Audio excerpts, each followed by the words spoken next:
My name is Leah Cartwright, and on the morning my brother was promoted to commander of the Atlantic Strike Division, I stood outside the security gate like a stranger. The petty officer in charge tapped furiously on his tablet, squinting beneath the Virginia sun, trying to find my name. He wouldn't because it wasn't there. "Sorry, ma'am," he said with a practiced tone. "You're not on the guest list for Commander Marcus Cartwright." I didn't flinch. I just adjusted the strap on my coat and nodded once. Behind him, the gates to the Grand Naval Parade grounds opened wide, letting in a sea of guests, retired officers and medals, families holding tiny flags, and among them were my own parents, smiling like nothing was wrong, like they hadn't just erased me again. Then Marcus arrived, white dress uniform, impeccable smile. My brother, the family jewel, strode past without hesitation, glancing at me only long enough to murmur to his wife, just loud enough for me to hear, "Leah forgot to RSVP." Some people never learned the chain of command. I almost laughed because I had followed it far longer than any of them knew. I stepped aside, let the crowd swallow them, and stood in the shadow of the stone gate, invisible again, until a black government SUV pulled up. And the man who stepped out changed everything. Before you hear the whole story behind that moment, if you've ever been abandoned, hurt by your own family, and still forced to smile through it, leave a comment. I'm not telling this to complain, but because maybe somewhere you felt what I felt. Now, let me take you back to where it all truly began. When I was 8, my father taught Marcus how to shine his boots until the leather looked like water. I sat on the steps holding the polished tin, hoping he'd ask me to try. He never did. At 12, I won the regional science fair. My project on sonar detection patterns earned a certificate, a ribbon, and a single nod from my homeroom teacher. At dinner that night, my mother barely looked up from her plate. Marcus had just passed his ROC exam with top marks. He got a cake. I got silence. That's how it always was in our house. I wasn't unloved. I was undecorated. Too quiet, too cerebral, too hard to photograph. Marcus, on the other hand, was the kind of child you could put on a recruitment poster before he turned 15. Broad shoulders, confident grin, natural posture. I learned early not to compete. I just stepped out of frame. Still, I served. I graduated from Annapolis at 23.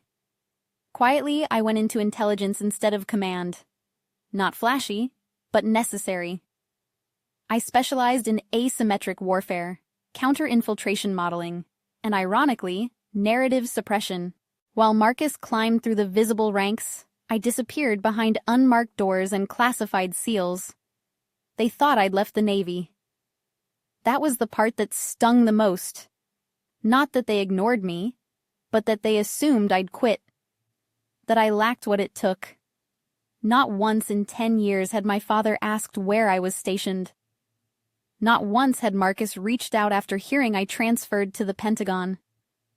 When the family spoke of the Cartwright legacy, they didn't mean me. They meant Marcus, the son, the commander.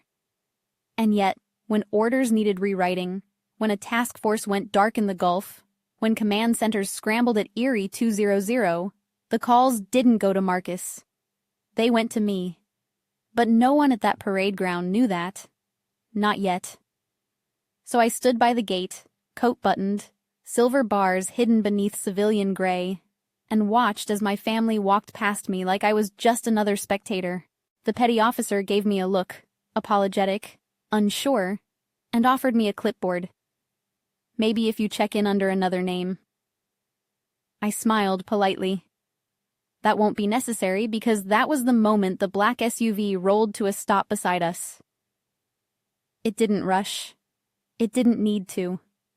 The tinted window lowered with quiet finality, and the man inside gave the young sailor a nod. "Stand down, Ensign," he said. "She's not on your list because her clearance outranks yours."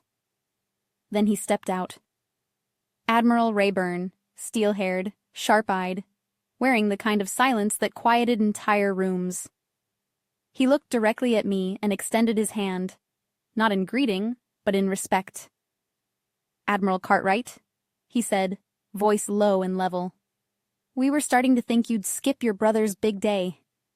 I didn't answer him right away, not because I didn't want to, but because for a moment I forgot how to breathe. Admiral Rayburn had just said my name and title loud enough for the crowd near the entrance to hear, and they did. Heads turned. Conversations paused mid-sentence. The young petty officer who had tried so earnestly to check me in went pale. His hand twitched around the clipboard, then dropped it entirely. "Admiral," he stammered, I wasn't informed." "You weren't supposed to be," Rayburn said, his voice firm, but not unkind. "Proceed." He turned to me and gestured forward. "Shall we?" I nodded once, then unfastened my coat.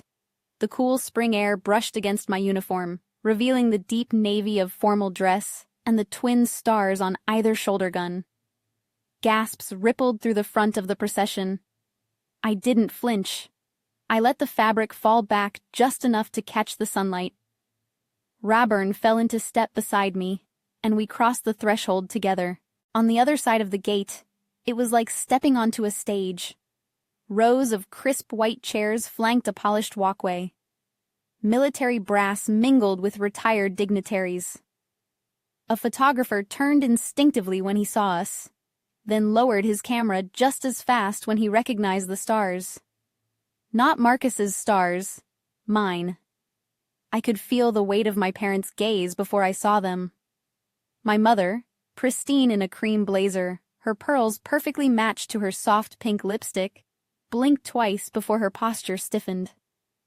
My father, dressed in his old Navy captain's uniform, squinted like he couldn't quite believe what he was seeing. Then I saw Marcus. He was standing near the stage, laughing with two younger officers. He looked like someone who had prepared for a spotlight his whole life and was just now realizing it was being pulled in another direction. Our eyes met, his jaw tensed, his smile faltered. He turned slightly, leaning toward his wife, Lauren, and whispered something too quiet to hear. She followed his gaze. Her perfectly manicured brows lifted. I watched her lips part as she realized who I was. Not Leah, the forgotten sister. Leah Cartwright, Admiral of the Naval Cyber Intelligence Division. Rayburn leaned in. "Front row left. Your seat is reserved. Follow me." I didn't hesitate. As we walked, I noticed how officers shifted aside, some saluting, others just stepping out of the way. I caught the murmurs as we passed, short clipped phrases like, "She outranks half the board." "And did you know she was coming?" I walked with posture squared, each step measured, not out of pride, but precision. When we reached the front row, a junior lieutenant stood and snapped to attention, eyes wide. He hadn't expected anyone outranking Rear Admiral Fletcher to sit here. Rayburn simply nodded, and the young officer stepped aside.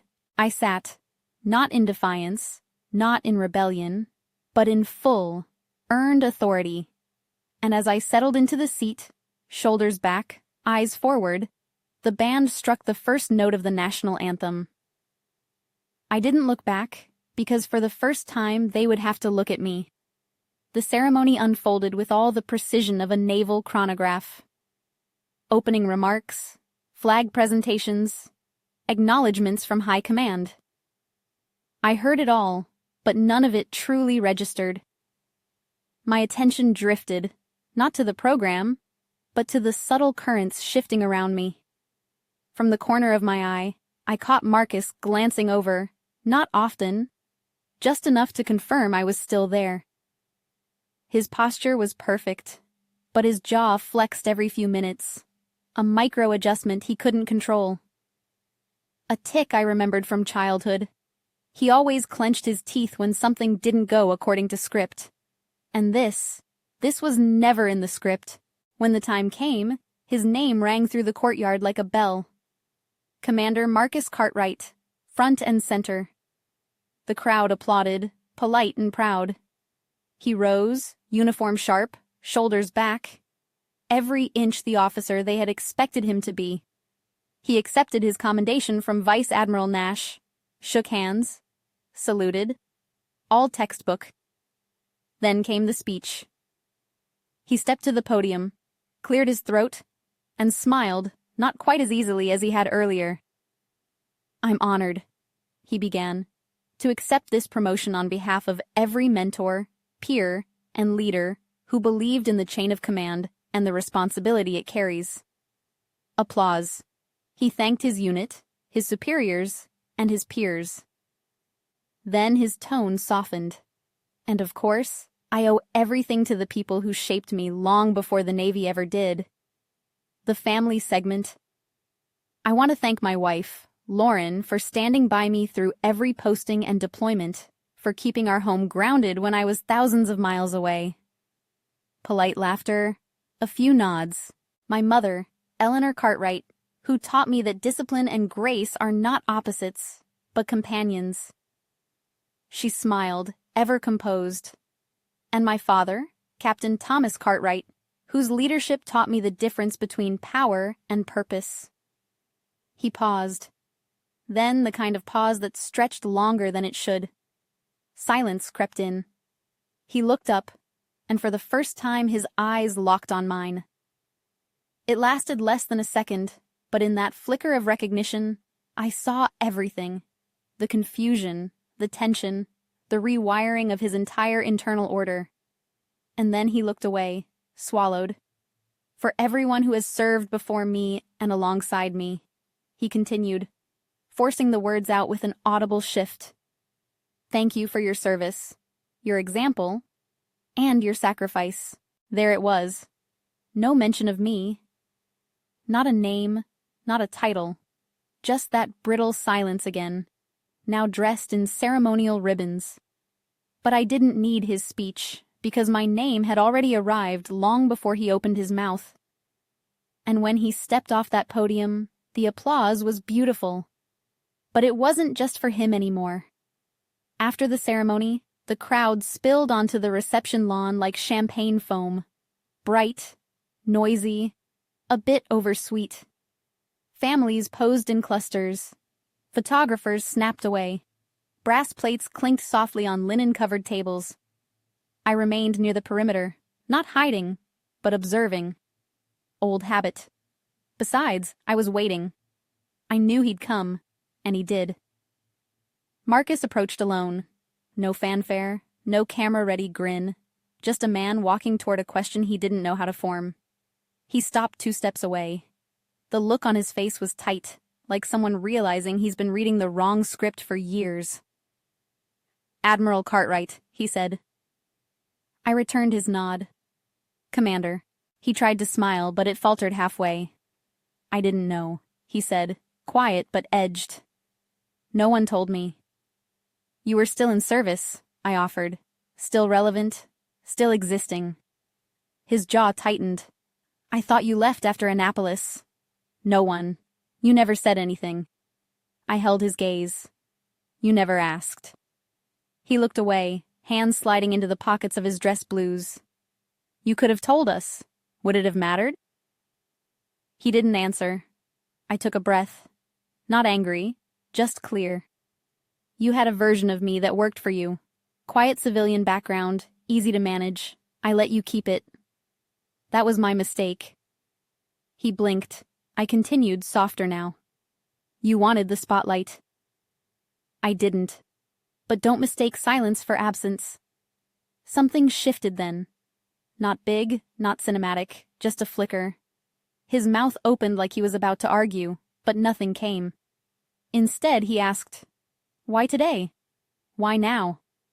I looked past him toward the flag still fluttering above the stage. Because it was time. Because sometimes the truth doesn't need permission to arrive. His lips parted again, and this time the question was more fragile. That operation in the Gulf last year. My carrier was rerouted mid-mission. Intel came in less than 6 minutes before deployment. "You were?" "Yes," I said simply. "That was me." He exhaled slowly. "You saved lives. I did my job." A beat of silence passed between us. heavier than the years ever were. Then he said the only thing that mattered. "Thank you." I nodded, and for a moment neither of us moved. He wasn't my enemy. Not really. He was just raised in the same mirror I had shattered my way out of. He stepped back, offered a sharp salute. This time, the formality wasn't performative. It was respect. I returned it without hesitation. Then I turned and walked away. Not triumphant, not wounded, just steady, because the version of me they ignored had just walked into the daylight, and I wasn't going back. 3 days later, I was in Washington. The air inside the Pentagon was colder than usual, filtered, clinical, detached. But I liked it that way. It made focus easier. The concrete of hierarchy was always less personal here. People didn't ask where you came from. They asked what you could carry. Admiral Raburn called me into a secure conference room. No preamble, no smile, just a thick manila folder slid across the table with my name in bold. Cartwright. They want you to lead the Pacific Hybrid Operations Unit. I raised an eyebrow. I thought they were grooming someone else for that seat. They were, he said, until last week. Inside the folder were charts, satellite overlays, strategic gaps between joint forces. The job wasn't just about intel anymore. It was cyber counter-response, infiltration, redundancy, essentially the future. Congratulations, Rayburn added. You're the new blueprint. I leaned back slightly, the leather chair creaking beneath my shoulders. What about JSC? I asked. I thought they had earmarked me for strategic command integration. He smirked. They had. Then someone showed them what happens when you show up at a parade and reset a family narrative in real time. I paused, thumb brushing the edge of the page. This comes with resistance. All revolutions do, he replied. I closed the folder and looked him square in the eye. I'm not here for a revolution. You're having one anyway, he said. You just do it quieter than most. That night, I returned to my apartment overlooking the river. Lights shimmered across the water. I could see the silhouettes of carriers in the shipyard far below, waiting for orders, waiting for movement. I poured myself a glass of water. No celebration, no phone call home. Instead, I stood at the window and whispered the title out loud. Commander of Pacific Hybrid Operations. It didn't feel heavy. It felt earned, and that's when the message came in from an encrypted line I hadn't used in over a year. Marcus. Simple, direct. Can we meet? We did the next morning, in a quiet cafe in Arlington, civilian clothes, no insignia, no crowd. He arrived first, no swagger, just a man who looked like he'd started seeing things differently. They offered me a liaison role, he said, under your command. I stirred my coffee. Are you here to decline it? No, he said. I asked for it. That caught me off guard. I want to be where the right decisions are being made, he added, where I can learn. I studied him for a long moment, not searching for sincerity, just wondering how long it had been buried. You sure you're okay working under your younger sister? I asked. He smiled, sheepish but real. I'm not sure I deserve the spot, but I know I'll be proud to serve in your chain of command. I nodded. Then let's get to work. And just like that, we stopped being a competition. We became a command. A week later, my mother invited me to dinner. No pretense, no occasion, just a text that read, Sunday at 6, just us. Marcus will be there. I stared at it longer than I meant to. Not because I didn't know what to say, because for the first time, I didn't need the invitation, but I accepted. When I pulled into the driveway that Sunday, the house looked the same. Brick siding clean, hedges trimmed, the flagpole still standing perfectly straight by the porch.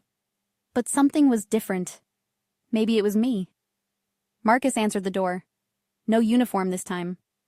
Just sleeves rolled to his elbows, setting the table like it was something he'd always done. "You're on time," he said. "You're early," I replied. We both smiled, soft and simple. Inside, the smell of roast chicken and rosemary floated through the air. My mother moved between the kitchen and dining room like she was performing a familiar dance. But this time, she wasn't rushing. She wasn't correcting. She just let it be. My father stood at the head of the table when I entered. He didn't speak at first, just nodded. Then, after a pause, he reached out his hand, not stiffly, not ceremonially, but like he meant it. "Welcome home, Admiral," he said. The words settled in the air like warm ash, quiet, but impossible to ignore. Dinner was steady. We talked about logistics, deployment updates, upcoming joint drills. My mother asked questions not to sound informed, but because she was curious. No one mentioned the parade. No one needed to. Over dessert, a simple peach cobbler, my father set down his fork and cleared his throat. It was the kind of sound that once silenced rooms. "You'll be the highest-ranking Cartwright in 4 generations." I didn't respond immediately. I didn't need to. You didn't inherit that. You built it. And I was wrong not to see it. My mother reached across the table and gently touched my hand. "We were all wrong," she said softly. "But we see it now." I looked at her. Really looked. And for the first time, there was no performance behind her eyes. Just clarity. Across the table, Marcus raised his glass. To the sister who rewrote the standard. And for once, no one corrected him. We finished dinner without ceremony. The plates were cleared, the lights dimmed, and for a long moment we just sat. Not as a family trying to fix the past, but as people quietly acknowledging a truth that had lived too long in the dark. Later, as I stood in the doorway, ready to leave, my father clapped a hand on my shoulder. "You made the name mean something again?" he said. I looked him in the eye. "No," I replied. "I gave it something it never had." He didn't argue, he just nodded. 1 month after the promotion, I stood before my new office at the Pentagon. The plaque on the door read, "Vice Admiral Leah Cartwright, Director of Pacific Hybrid Operations." It looked simple, understated, but it was the culmination of every moment I had once lived in silence. Inside, the air was different. Advisors spoke slower when I entered. Senior officers adjusted posture, not from protocol, but instinct. My name no longer traveled through back channels. It led meetings, signed off directives, and reshaped how command itself operated. Then the White House summoned me. The president herself, a former Navy veteran, had asked for a direct briefing. Indo-Pacific Joint Force posture, escalation modeling, cyber breach containment. I delivered it in 34 minutes. No slides, no fluff, just clarity. When I finished, the room was still. The kind of still that doesn't question, that waits. The Secretary of Defense spoke first. "Admiral Cartwright, this isn't just operational foresight. It's doctrine-level thinking." The chairman of the Joint Chiefs added, "We've had admirals before, but never one who rewrote the playbook, madame." I gave a small nod. No thanks, no false humility, just acknowledgement because I had earned it. That night, I walked along the Navy Yard alone. The water was quiet. The silhouettes of ships floated in the harbor like sentinels watching, remembering. My phone buzzed. Marcus. A photo appeared. My image on a new recruitment banner stationed outside our old high school. Full uniform, eyes forward, captioned in clean, bold font, earned, not inherited.